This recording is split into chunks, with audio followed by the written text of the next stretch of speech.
I attended the wedding of a coworker's junior, expecting joy and celebration, but instead found myself at the receiving end of ridicule. The bride openly belittled those she deemed less educated and financially disadvantaged, including myself for dropping out of school. Shockingly, my colleague, the groom, echoed her sentiments, mocking me alongside her. In that moment, I resolved to remove them from my life entirely. But rather than dwell on their ignorance, I chose to seek support elsewhere. Brace yourself, for I vow to demonstrate the folly of judging individuals solely by their educational background. I'm Gwen, 32 years old, hailing from an average family where both my parents worked hard to make ends meet. Unlike most of my peers who were focused on high school, I was on the hunt for employment. While my parents were college graduates, I was eager to dive into the workforce right away. Initially, they were puzzled by my decision, but eventually they rallied behind me, recognizing that it was my life to chart. My journey began as a factory laborer in my hometown before transitioning to the role of a site supervisor for a painting contractor. Now, for the past 7 years, I've been proud to be a part of a publicly traded major machinery manufacturer. As a service department manager, my days are often filled with visits to clients for machinery installation, repairs, and maintenance. Today is no different, as I gear up for another round of these tasks. As I merge onto the freeway in the company car, my work phone buzzes with a call from the office. Instantly, my heart sinks a notch. Not another one, I think to myself. Pulling over, I promptly return the call, only to be greeted by yet another client complaint. I'll head over right away, I assure them, despite the inconvenience it poses to my schedule. With an apologetic tone, I bow my head, though the person on the other end can't see my gesture. Now, I must reshuffle my plans to address this issue first. It seems like it's going to be a particularly taxing day. Returning to the branch office after 7:00 p.m., I find Theodore from my service department already present, engaged in a lively conversation with a colleague from sales. I'm back. Nice of you to notice, I remark as Theodore quickly acknowledges my presence before retreating to his desk to resume work. Each branch office, spread across various regions, operates with a small team under the supervision of an area manager.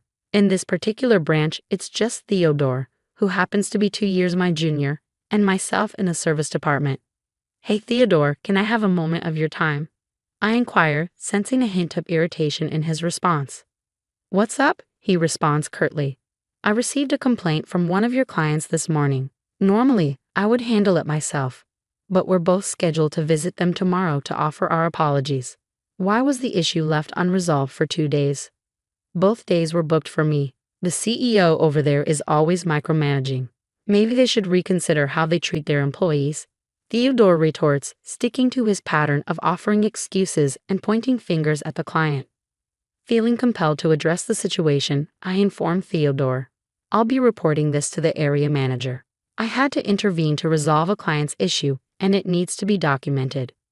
Unfazed by the consequences, Theodore scoffs. So you're snitching on me again just because you're envious of my education. You tend to exaggerate things in your reports. His lack of remorse is evident as he attempts to deflect blame onto me, insinuating that my college dropout status fuels my supposed jealousy. It's disheartening to witness this transformation in Theodore, who used to be a respectful, humble colleague. However, ever since learning about my academic background, his demeanor has shifted drastically. While I wouldn't mind if he simply fulfilled his job duties, the influx of complaints from his clients has become a persistent headache. The following day, we both make our way to the client to extend our apologies. Upon our arrival, we're met with a barrage of confrontational words from the president of the client company. While his aggression is typical in industrial settings, I'm accustomed to handling such situations. However, Theodore, lacking field experience, remains silent, seemingly unsure of how to respond. After diffusing the tension with the client and discussing plans for future improvements, Theodore finally offers a subdued apology. I expect him to be disheartened on our journey back, but to my surprise, he exhibits no signs of remorse. Instead, he poses a question that catches me off guard. Why are field workers so uncivilized? In a stark display of his unchanged attitude, Theodore resumes his critique of the client, showing no willingness to reflect on his own actions. That CEO practically flaunts his lack of education with the way he communicates. It was rather cringe-worthy to witness. Who managed to infuriate a client to that extent? Perhaps it's time for some self-reflection on your part.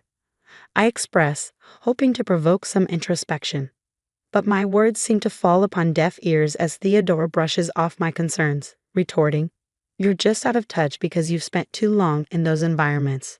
Even in the face of his dismissive attitude, I persist. "Even so, if you're going to pursue a career in this field, you need to learn to navigate such situations."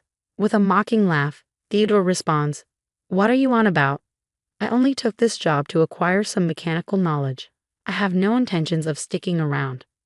Typically, individuals like Theodore would spend 2 years in service before transitioning to sales.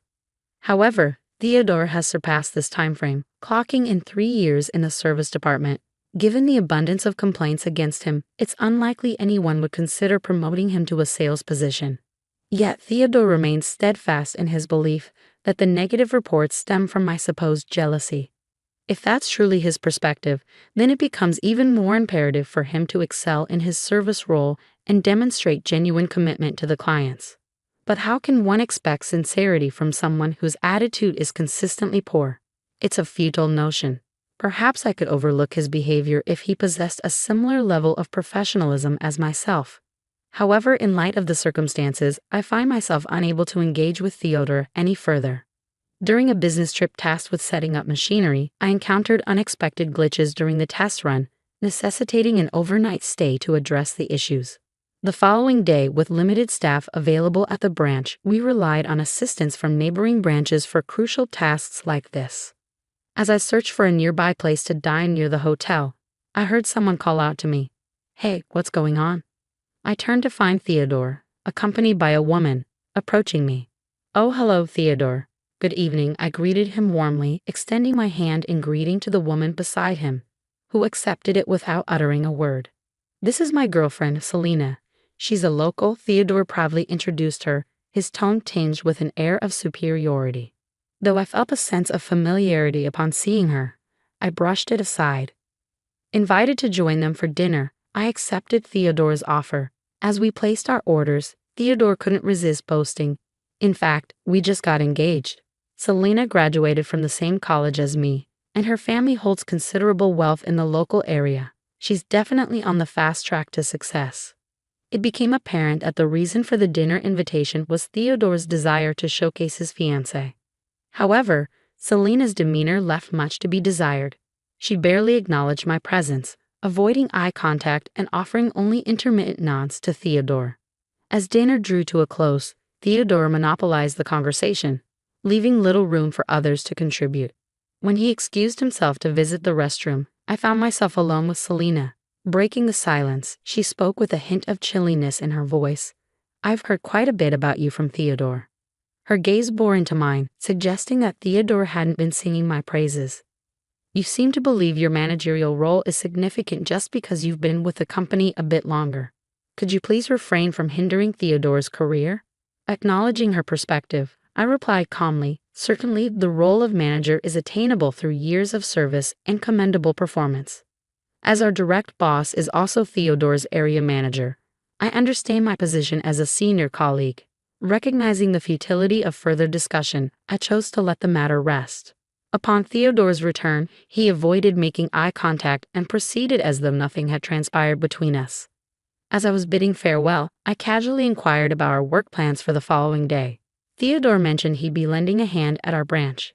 Despite sensing something amiss, I refrained from probing further, mindful of Selena's presence. The next day, I proceeded with troubleshooting the test run as scheduled, only to find Theodore absent. Feeling uneasy, I discreetly approached the area manager, seeking clarity on Theodore's whereabouts. Upon investigation, it surfaced that on the day I encountered Theodore and his girlfriend, they were supposed to be on a business trip requiring an overnight stay. This revelation pointed to a clear case of misrepresentation. Handing over the matter to the area manager, I stepped back. Sometime later, news of Theodore and his girlfriend's impending wedding circulated. Despite not receiving an invitation, I felt a sense of relief. However, a week prior to the ceremony, the area manager unexpectedly requested my attendance, serving as a replacement for Theodore. Originally slated to deliver the main speech at the wedding, Theodore and his girlfriend found themselves unable to attend, leading to a last-minute request for me to step in. Initially hesitant, I relented upon learning they had shown up. On the day of the wedding, I arrived early and unexpectedly encountered Theodore and his girlfriend on my way to the waiting room. Their surprise was evident as Theodore proceeded to make a condescending remark. You know, my elite friends and I all boast degrees from prestigious universities and hold positions in top-tier companies. I didn't think you, a dropout, would quite fit in, hence why you weren't invited. Unfazed, I calmly informed them. I've been asked to speak on behalf of the area manager, who will be arriving late. Once they're here, I'll step aside. Their expressions turned pale at this revelation. Seemingly threatened by the prospect of a dropout delivering a speech, Theodore attempted to assert dominance. Are you trying to embarrass me by having someone like you speak? If the area manager can't make it, there's no need for a speech. Leave now, he commanded. Cut ties with my husband, you uneducated pauper, his girlfriend interjected, the laughter that followed echoing through the corridor as they disappeared into the waiting room, leaving me stunned. A surge of unfamiliar emotion coursed through me, causing tremors to ripple through my entire body. If severing ties was what they desired, then so be it. I opted to keep a low profile, biding my time until it was my moment to speak. At last, the opportunity arrived. Summoning a deep breath, I approached the microphone, mindful of Theodore and his girlfriend's piercing glares, silently urging me to depart. Ignoring their silent demands, I began my speech. Congratulations on your wedding. But if you expected me to stick to the usual pleasantries, you're gravely mistaken. Theodore's performance in his role isn't exactly praiseworthy, but on this celebratory occasion, decorum demands that I offer only the highest commendations. With forced enthusiasm, I addressed the room. To our esteemed graduate, Theodore, I must say, your ability to amass customer complaints at work is truly remarkable. Your unwavering arrogance and refusal to accept responsibility, always quick to shift blame onto our clients, truly highlights your resilience. I must admit, I am consistently astounded. Before I can continue, a sudden interruption disrupts the atmosphere. Standing up beside a visibly flustered Theodore, his partner interjects, "Stop it now. You were supposed to sever ties with Theodore. Cease this bullying." Despite the commotion, I press on with my speech, albeit with a touch of irony. Our distinguished graduate, Theodore, certainly knows how to leave an impression. He's been fabricating business trips to spend time with her and fraudulently claiming expenses for it. It's a blatant case of embezzlement, I assert, my tone firm and unwavering. Cut it out, you're fabricating all of this. Theodore's face flushes crimson with anger as he advances towards me. His partner joins in, her voice echoing through the chaos. What evidence do you have for these accusations? Are you out of your mind? As the room spirals into pandemonium, the MC nervously intervenes, urging me to cease. In that moment, just as I ponder whether this is the end of the ordeal, the door bursts open with a resounding bang. The sudden silence that follows is broken only by the entrance of the area manager and the president of the client company. The bride's complexion drains of color as she observes the president making a beeline for the bride and groom's table. So your claim of wanting to leave your job to marry me was all a fabrication, I state, the disappointment evident in my voice. As it turns out, she had been working as a hostess at the club. Her true identity dawns on me as I recall being informed at the club that she was the intended bride. Realizing this, I promptly contacted the area manager to summon the president after discerning her true identity beneath her glamorous facade. I provided you with financial assistance to help you quit your job and settle your debts, and yet you vanish only to plan a marriage with someone else. I continue, addressing her directly in the presence of the composed president. Caught off guard, she is unable to conjure up any excuses in the face of the president's calm demeanor. Even Theodore was unaware of her employment at the hostess club. He strides back to her, his demeanor a mixture of shock and anger. "What's happening here?" he demands. In response, she fires back with venom. "You parade around like you're some elite, but you're nothing but a low-life criminal, worse than even a dropout. That dropout's just envious of me. It's all lies." As the tension escalates, the area manager calmly positions themselves between the two, maintaining a composed stance.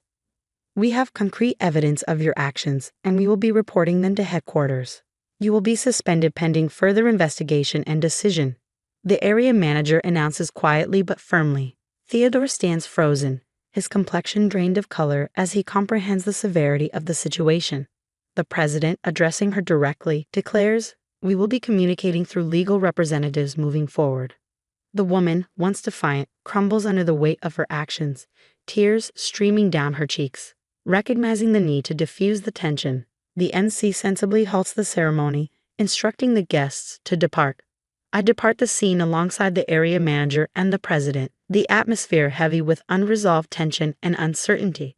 It's been rumored that Theodore and his partner intended to acquire their marriage certificate post-ceremony, but those plans have been scrapped. Now, both families are embroiled in a bitter dispute, each pointing fingers at the other and squabbling over the wedding expenses. Theodore finds himself dismissed from his position due to misconduct, with efforts underway to ascertain the precise extent of his embezzlement for restitution purposes. However, it's worth noting that the area manager has also faced consequences, receiving a pay cut for perceived shortcomings in supervising their subordinates. Theodore strategically scheduled his business trips to align with crucial machine installations, a plan approved by the area manager. Meanwhile, the woman finds herself entangled in fraud charges stemming from her fraudulent marriage, a legal battle likely to consume her attention for the foreseeable future. Naturally, I've severed all ties with Theodore and have had no contact with him since that tumultuous day. As for myself, I'm resolved to carry on living my life with dignity and resilience, holding my head high amidst the chaos.